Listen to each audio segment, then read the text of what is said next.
इस वीडियो के अंदर गाइस हम लोग रिव्यू करने वाले हैं 13 कैरेट ऐप का। जी हाँ, तो कई दिनों से सोशल मीडिया के ऊपर मुझे इसके एड्स वगैरह दिख रहे थे और हमारे कई सारे लविंग सब्सक्राइबर जो है कमेंट बॉक्स के अंदर भी इस ऐप का यहाँ पे रिव्यू मांग रहे थे। जी हाँ, तो गाइस ये जो ऐप है आपको 13% पर एनम का रिटर्न यहाँ पे ऑफर करता है, जो कि काफ़ी अच्छा रिटर्न है। अगर यही रिटर्न हमें स्टॉक मार्केट के अंदर, म्यूचुअल फंड के अंदर देखने को मिल जाता है, वो भी लॉन्ग टर्म पीरियड के लिए, लेकिन यहाँ पे आपको ये अश्योरिटी देता है 13% का रिटर्न।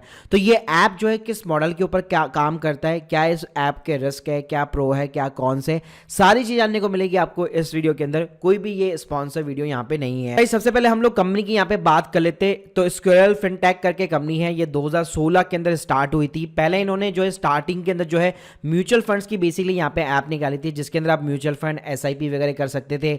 ईएलएस म्यूचुअल फंड में आप इन्वेस्ट कर सकते थे। अल्टीमेटली इनका जो यूनिक प्रोपोजिशन था वो था कि गोल बेस्ड इन्वेस्टिंग कराना। जी हाँ, उसके बाद में गाइस क्या हुआ, एक कैशी करके ऐप है जो कि एक लीडिंग जो है डिजिटल लोन ऐप है, जो कि लोन्स वगैरह देने का काम करती है। इसके भी 10 मिलियन से भी ज्यादा यहाँ पे डाउनलोड्स है, तो उसने इस कंपनी को यहाँ पे एक्वायर कर लिया है। अब गाइस इन्होंने यहाँ पे क्या किया है, 13 कैरेट जो है एक ऐप यहाँ पे लॉन्च की है, जो कि P2P लैंडिंग के ऊपर काम करती है।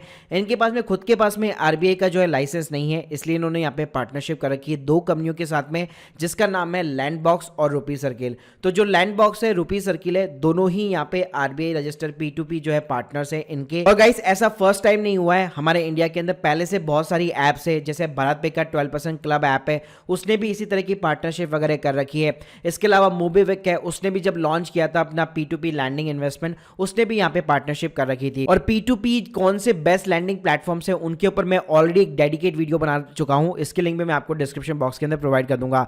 तो चलिए मैं आपको लाइव ले चलता हूँ और इस ऐप का सिंपली यहाँ पे रिव्यू वगैरह करते हैं। तो गाइस आप स्क्रीन के सामने देख सकते हैं, मैंने इनकी ऐप को डाउनलोड कर लिया है। मैं लिंक आपको डिस्क्रिप्शन बॉक्स के अंदर प्रोवाइड कर दूंगा। तो सबसे पहले यहाँ पे आपको अपनी केवाईसी कंप्लीट करनी पड़ती है, जो कि मैंडेटरी होती है, जिसके अंदर आपको अपनी पैन की डिटेल्स वगैरह देनी पड़ती है। अब गाइस यहाँ पे इनके अगर मैं प्रोडक्ट्स ऑफरिंग की बात करूँ तो दो प्रोडक्ट ये लोग ऑफर करते हैं, एक है 13 कैरेट, एक है 12 कैरेट। 13 कैरेट का सिंपल सा मतलब है कि आपको 13% का रिटर्न ये ऑफर कर रहा है, जिसके अंदर लॉक इन पीरियड जो है 6 महीने का रहेगा। मिनिमम इन्वेस्टमेंट अमाउंट 500 रुपए का रहेगा, यानी जो भी ये पैसा आप इन्वेस्ट करेंगे 6 महीने के पहले आप विड्रॉल नहीं कर पाएंगे, वो यहाँ पे लॉक इन पीरियड के अंदर रहेगा।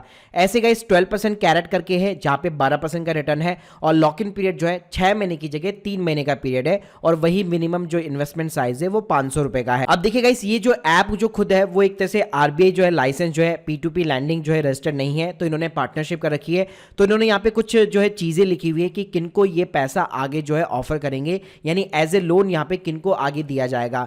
तो यहाँ पे 3 क्राइटेरिया लिखे हुए हैं। पहली चीज कि ये पैसा जो है आपका शॉर्ट टर्म लोन्स के लिए लिया जाएगा यूज में, यानी कि जिनका भी लोन का टेन्योर का पीरियड जो है 3 साल से 1.5 साल तक रहता है। साथ में जितने भी स्टेबल सैलरीज एम्प्लॉयज है जो रेप्यूटेड ऑर्गेनाइजेशन के अंदर काम करते हैं, केवल उन्हीं को दिया जाएगा। और जिनका भी हाई क्रेडिट स्कोर रहेगा, जैसे 650 से 800 के समथिंग, उनको दिया जाएगा। और पिछले कुछ सालों के अंदर जिन्होंने भी किसी ने भी डिफॉल्ट वगैरह नहीं किया है, केवल उन्हीं को आपका पैसा जो है आगे एज ए लोन दिया जाएगा। अब गाइस इन कंपनीज की एनपीए रेशियो और ये सारी चीज जानने से पहले चलिए बात कर लेते कि ये P2P जो लैंडिंग होता है वो काम कैसे करता है। तो एग्जांपल के लिए यहाँ पे मैं रुपी सर्किल का एग्जांपल ले रहा हूँ। स्क्रीन के सामने आप देख सकते हो, मान लीजिए एक प्लेटफॉर्म है, यहाँ पे कुछ बोरोवर्स होंगे, कुछ यहाँ पे इन्वेस्टर्स होंगे। बोरोवर सिंपली तरीके से यहाँ पे इस प्लेटफॉर्म के ऊपर रिक्वेस्ट डालेंगे कि मान लीजिए मुझे 10,000 रुपए का पर्सनल लोन चाहिए, मुझे 15,000 रुपए का पर्सनल लोन चाहिए। तो ये प्लेटफॉर्म क्या करते हैं, उन बोरोवर्स का पूरा जो है बैकग्राउंड वेरिफिकेशन चेक करते हैं कि वो कौन सी कंपनी में काम करते हैं, उनकी सैलरी वगैरह क्या है, उनकी सैलरी स्लिप्स वगैरह हो गए, उनके बैंक स्टेटमेंट हो गए, उनका पैन कार्ड हो गया, फेसबुक प्रोफाइल वगैरह हो गई। तो ऐसी कई सारी चीजें वो लोग जो है चेकआउट करते हैं। इसके साथ में गाइस जो इन्वेस्टर्स होते हैं, तो जिनको भी बोरोवर्स को पैसा चाहिए होता है, वो सिंपली तरीके से इन्वेस्टर्स से पैसा लेकर के आगे बोरोवर्स को यहाँ पे फॉरवर्ड कर देते हैं। और बोरोवर्स गाइस जो भी रीपेमेंट करते हैं एज ए ईएमआई, जिसके अंदर उनका प्रिंसिपल और इंटरेस्ट दोनों जो भी होता है, वो सिंपली तरीके से आगे इन्वेस्टर को जो है अपना कट रख रख के आगे जो है फॉरवर्ड किया जाता है। मतलब अल्टीमेटली आप कह सकते हैं बैंक जिस तरह से यहाँ पे काम करते हैं, उसी तरह से ये सारे के सारे जो है P2P लैंडर्स जो है काम करते हैं। बस फर्क इतना सा होता है, वहाँ पे बैंकिंग पूरा सिस्टम होता है, यहाँ पे जो P2P लैंडर्स होते हैं वहाँ पे हाई रेट ऑफ इंटरेस्ट पे बेसिकली ऑफर करते हैं आगे बोरोवर्स को, और सिंपली तरीके से अपना कट रख के आगे जो है इन्वेस्टर को वो पैसा दिया जाता है। गाइस जो P2P लैंडिंग होता है उसके अंदर सबसे बड़ा जो रिस्क फैक्टर होता है वो होता है एनपीए का। जी हाँ, यानी कि लेट सपोज अगर कोई बोरोवर यहाँ पे डिफॉल्ट मार दे, तो उससे क्या होगा, उसका इन्वेस्टर का जो पैसा है वो यहाँ पे डूबने के डेफिनेटली चांसेस होते हैं। लेकिन यहाँ पे इस रिस्क को भी कम करने के लिए ये P2P प्लेटफॉर्म क्या करते हैं, अगर आप मान लीजिए 500 रुपए इन्वेस्ट कर रहे हैं, तो 500 रुपए एक बोरोवर को नहीं दिया जाएगा, उसके टुकड़े यहाँ पे किए जाएंगे। जैसे गाइस आप स्क्रीन के सामने आप देख सकते हो, ये मेरा एक P2P लैंडिंग इन्वेस्टमेंट प्लेटफॉर्म ही है, उसी का एक स्टेटमेंट है। अगर मैंने 136 रुपए यहाँ पे इन्वेस्ट किए तो आप स्क्रीन के सामने देख सकते हैं कितने सारे बोरोवर्स को ये पैसा बांटा गया है। जी हाँ, यानी 1 रुपए से भी कम बेसिकली उनको लैंडिंग अमाउंट जाता है। मतलब मान लीजिए किसी को अगर 10,000 रुपए का लोन चाहिए तो मेरा जो पैसा वहां पे इन्वेस्ट हो रखा है वो 1 रुपए से भी कम हो रखा है। और साथ में यहाँ पे आप बोरोवर का स्कोर्स वगैरह, उसका टेन्योर वगैरह भी देख सकते हैं। तो गाइस यहाँ पे क्या होता है, इससे आपका रिस्क जो होता है बेसिकली यहाँ पे डिफॉल्टिंग का वो कम हो जाता है। क्या यानी कि मान लीजिए अगर 10-15 ने भी डिफॉल्ट मारा तो आपकी पूरी कैपिटल यहाँ पे नहीं डूबेगी। अब चलिए गाइस इनके जो पार्टनर्स है यानी कि बेसिकली जो लैंडबॉक्स है, जो रुपी सर्किल है, उनका हम लोग जो है एनपी का रेशियो, उनकी क्या परफॉर्मेंस रही है अभी तक, वो हम लोग देख लेते हैं। देखिए गाइस अगर मैं लैंडबॉक्स की बात करूं तो आप स्क्रीन के सामने देख सकते हैं अभी 20 सितंबर तक इन्होंने अपनी पोर्टफोलियो परफॉर्मेंस जो है यहाँ पे अपडेट कर रखी है, क्योंकि अल्टीमेटली जिस ऐप के अंदर आप इन्वेस्ट कर रहे हैं आपका पैसा अल्टीमेटली इन्हीं प्लेटफॉर्म्स को यहाँ पे आगे जाने वाला है। तो स्क्रीन के सामने आप देख सकते हैं क्वार्टर सेकंड फाइनेंशियल ईयर 23 के अंदर 11.3% का इन्होंने यहाँ पे जो है रिटर्न बेसिकली यहाँ पे जो है हासिल किया हुआ है, अचीव किया हुआ है। और अगर मैं इसके रिस्क लेवल की बात करूँ कि कितना इनका रिस्क लेवल है, कितना डिफॉल्ट वगैरह हुआ है, तो इन्होंने यहाँ पे कुछ कैटेगरी के अंदर वो चीज़ें बांटी हुई है। जैसे रिस्क कैटेगरी में आप देख सकते हैं वेरी लो है, जहाँ पे इनका सबसे ज़्यादा पोर्टफोलियो है परसेंटेज, और डिफॉल्ट उसके अंदर बिल्कुल भी नहीं है।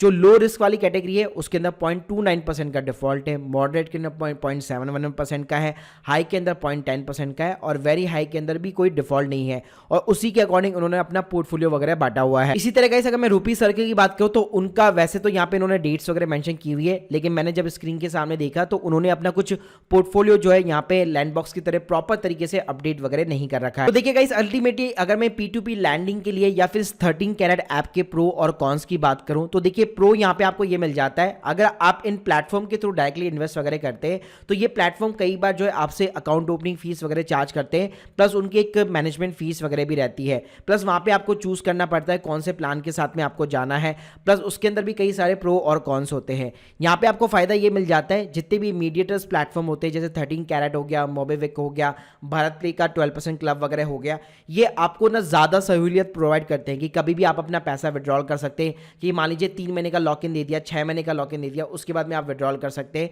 लेकिन अगर आप डायरेक्टली इन्वेस्ट करेंगे P2P प्लेटफॉर्म के अंदर तो वहाँ पे लॉक इन पीरियड थोड़ा सा ज़्यादा होता है। अगर मैं यहाँ पे कॉन्स की बात करूँ तो रिस्क फैक्टर ये होता है, ये सारी की सारी रिस्की एसेट्स है जैसे कि स्टॉक मार्केट होता है या फिर इक्विटी के म्यूचुअल फंड्स वगैरह होते हैं, यहाँ पे डेफिनेटली आपका पैसा यहाँ पे डूब भी सकता है। तो यहाँ पे हमेशा आपको एक ऐसा पोर्टफोलियो बनाना है और ऐसा पैसा इन्वेस्ट करना है, वही परसेंटेज में इन्वेस्ट करना है जिसपे आप यहाँ पे रिस्क उठा सकते हो। जी हाँ, तो ज़रूरी नहीं है कि अगर 13% का रिटर्न आपको अगर मान लीजिए अश्योर किया जा रहा है तो उसके अंदर कोई भी डिफॉल्ट वगैरह नहीं होगा या वो रिटर्न कम नहीं होगा। डेफिनेटली उसके होने के भी यहाँ पे डेफिनेटली चांसेस है।